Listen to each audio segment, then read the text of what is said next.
ರೈತ ಧನ್ವಿಗೆ ಸುಸ್ವಾಗತ. ಜಿಲ್ಲಾಧಿಕಾರಿ ಕಚೇರಿ ಆವರಣದಲ್ಲಿ ಪ್ರತಿಭಟನೆಗಳಿಗೆ ಏರಿರುವ ನಿಷೇಧಾಜ್ಞೆ ಹಿಂಪಡೆಯಲು ಜಿಲ್ಲಾಧಿಕಾರಿ ಯಶವಂತ್ ಜಿ ಗುರುಕಲ್ ನಿರಾಕರಿಸಿರುವ ಹಿನ್ನೆಲೆಯಲ್ಲಿ ರೈತ ಹಾಗೂ ಕನ್ನಡ ಪರ ಸಂಘಟನೆಗಳು ಪ್ರತಿಭಟನೆ ತೀವ್ರಗೊಳಿಸಲು ನಿರ್ಧರಿಸಿದರು. ರೈತರ ಸಮಸ್ಯೆಗಳನ್ನು ಬಗೆಹರಿಸಲು ಹಾಗೂ ಜಿಲ್ಲಾಧಿಕಾರಿಗಳ ಕಚೇರಿ ಆವರಣದಲ್ಲಿ ಪ್ರತಿಭಟನೆಗಳಿಗೆ ಏರಿರುವ ನಿಷೇಧಾಜ್ಞೆ ಹಿಂಪಡೆಯುವಂತೆ ಆಗ್ರಹಿಸಿದರು. ಇದೇ ಸಂದರ್ಭದಲ್ಲಿ ರೈತ ಸಂಘದ ರಾಜ್ಯಾಧ್ಯಕ್ಷರು ಬಡಗಲಪುರ ನಾಗೇಂದ್ರರವರು ಮಾತನಾಡಿ, ಗಾಂಧೀಜಿಯವರ ಹೋರಾಟಕ್ಕೆ ಬ್ರಿಟಿಷರು ರಕ್ಷಣೆ ಕೊಟ್ಟು ಗೌರವದಿಂದ ನಡೆಸಿಕೊಳ್ಳುತ್ತಿದ್ದರು. ರೈತ ಚಳವಳಿಗೆ 45 ವರ್ಷಗಳ ಇತಿಹಾಸ ಹೊಂದಿದೆ.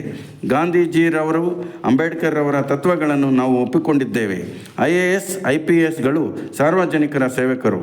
ಆದರೆ ನಿಷೇಧಾಜ್ಞೆ ಹೊರಡಿಸಿರುವುದು ದುರಾದೃಷ್ಟಕರ.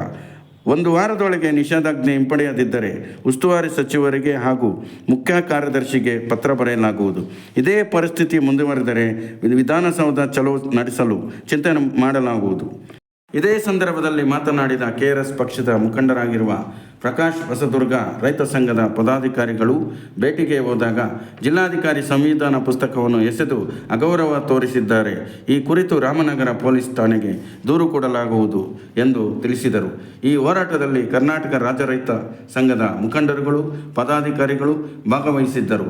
ಹಾಗೂ ಕೋಲಾರ ಜಿಲ್ಲಾ ಅಧ್ಯಕ್ಷರು ಕರಗನಾರಾಯಣ ಸ್ವಾಮಿ, ಯುವ ಘಟಕ ಅಧ್ಯಕ್ಷರು ಮಂಜುನಾಥ್ರವರು ಹಾಗೂ ಬಂಗಾರಪೇಟೆ ತಾಲೂಕು ಅಧ್ಯಕ್ಷರು ನಿತಿನ್, ನಗರ ಘಟಕ ಅಧ್ಯಕ್ಷರು ಶ್ರೀನಿವಾಸ್, ಪ್ರಧಾನ ಕಾರ್ಯದರ್ಶಿ ನೆರ್ನಳ್ಳಿ ರಮೇಶ್ ಮತ್ತು ಕೋಲಾರ ತಾಲೂಕು ಮಹಿಳಾ ಅಧ್ಯಕ್ಷರು ಸುಜಾತಮ್ಮ ಮತ್ತು ಪ್ರಧಾನ ಕಾರ್ಯದರ್ಶಿ ರೇಣುಕಾ ಮತ್ತು ಮುಖಂಡರುಗಳು, ಕಾರ್ಯಕರ್ತರು ಭಾಗವಹಿಸಿದ್ದರು.